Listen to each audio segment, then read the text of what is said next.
सुप्रभात प्यारे बच्चों, कैसे हैं आप। मैं आशा करती हूँ आप सब घर पर स्वस्थ और सुरक्षित होंगे। आज हम करेंगे हिंदी व्याकरण का पाठ 4 शब्द विचार। शब्द विचार अर्थात कैसे शब्द बनते हैं। लेकिन शब्द विचार करने से पहले हम एक बार फिर से समझेंगे वर्ण क्या है और वर्ण किसे कहते हैं, और अगर हम इन वर्णों को मिला दें तो क्या बनते हैं। तो आइए आज हम करेंगे पाठ 4 शब्द विचार। एक उदाहरण से समझते हैं। मैंने यहाँ एक उदाहरण लिया है। इस उदाहरण में मैंने ब प्लस अ प्लस ग प्लस बड़ी ई प्लस चा प्लस आ भिन्न भिन्न वर्ण हैं, और मैंने इन भिन्न भिन्न वर्णों को मिला दिया, और इन वर्णों के मिलाने के बाद एक शब्द बना बगीचा।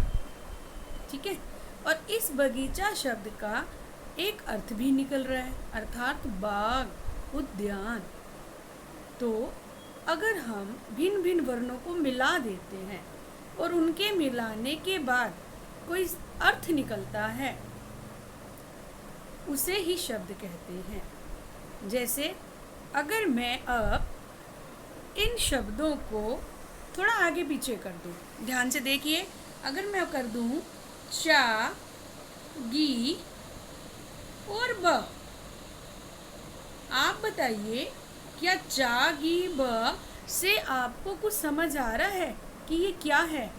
अर्थात आपको कुछ समझ नहीं आ रहा चा गी बा का क्या अर्थ है। जिन वर्णों को मिलाने के बाद कोई अर्थ ही ना निकले, वो निरर्थक हो, तो उसे शब्द नहीं कहते। अब हम दूसरा उदाहरण देखेंगे। दूसरे उदाहरण में मैंने भिन्न भिन्न वर्ण लिए हैं।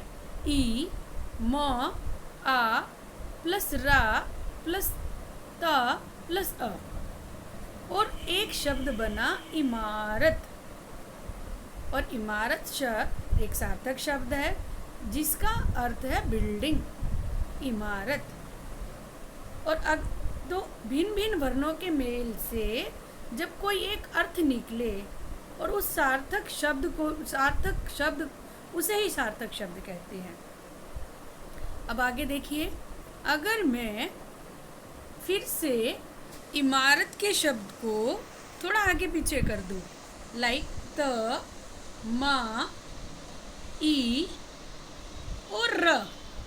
अब आप मुझे ये बताइए, क्या त मा ई र इसको पढ़ने के बाद क्या आपको कुछ समझ आ रहा है कि ये क्या शब्द है? अर्थात नहीं, क्योंकि अगर हम भिन्न भिन्न वर्ण मिलाते हैं और उन वर्णों के मिलाने के बाद जब हमें कुछ अर्थ समझ ही नहीं आता, तो वो शब्द नहीं कहलाता।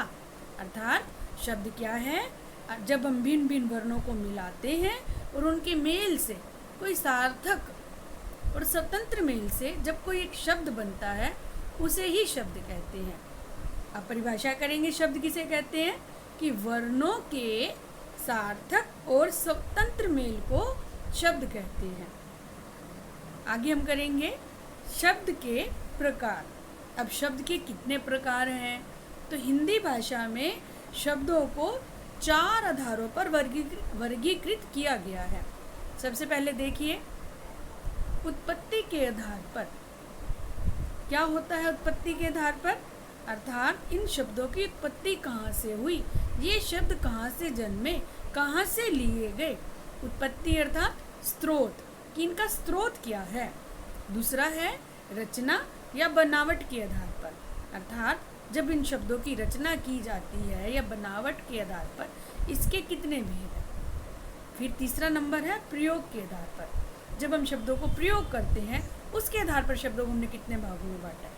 और नंबर 4 है अर्थ के आधार पर, अर्थात शब्दों के अर्थ के अनुसार उसके कितने भेद हैं।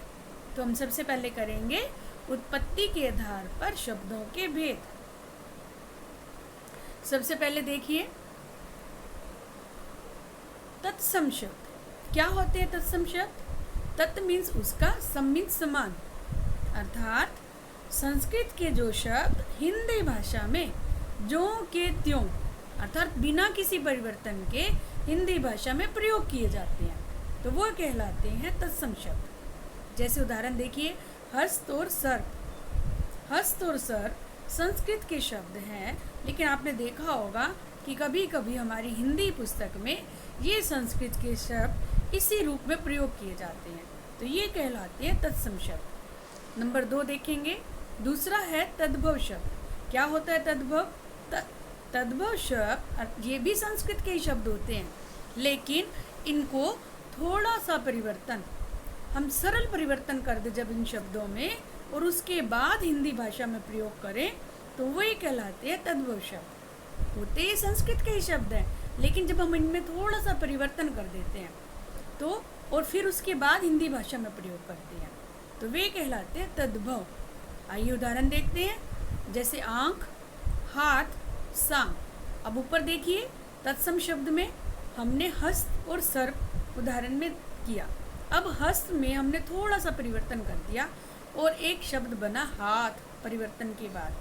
तो हाथ में, तो हाथ क्या है तो ये संस्कृत भाषा से ही आया हुआ, लेकिन थोड़े से परिवर्तन के बाद हमने इसको हिंदी भाषा में प्रयोग किया। दूसरा है सांप। अब ये देखो, संस्कृत में क्या कहते हैं सांप को? सर्प, और हमने थोड़ा सा परिवर्तन किया और ये बन गया सांप, और उसके बाद हमने इसको हिंदी भाषा में प्रयोग किया। तो ये होते हैं तद्भव शब्द। नंबर 3 है देशज। क्या होते हैं देशज? अर्थात देश प्लस ज, इसका अर्थ है देश में, ज मीन्स जन्मे, देश में जन्मे। वे शब्द जो अपने ही देश में जो अन्य भाषाएं बोली जाती हैं, उनमें से लेकर के उन शब्दों को अन्य भाषाओं से जब हम लेते हैं और हिंदी भाषा में प्रयोग करते हैं, वे कहलाते हैं देशज शब्द। जैसे मैं आपको उदाहरण दूं, भारत में अनेक भाषाएं बोली जाती हैं, और जब हम उन अनेक भाषाओं का प्रयोग हिंदी भाषा में कर दें, कुछ उन अनेक भाषाओं के शब्दों का प्रयोग जब हम हिंदी भाषा में करते हैं, तो वे कहलाते हैं देशज शब्द। जैसे खिड़की, थैला, पैसा आदि। और नंबर 4 है विदेशी शब्द। जैसे नाम से ही पता चल रहा है, विदेशी मीन्स जो विदेशी भाषा से आए हैं।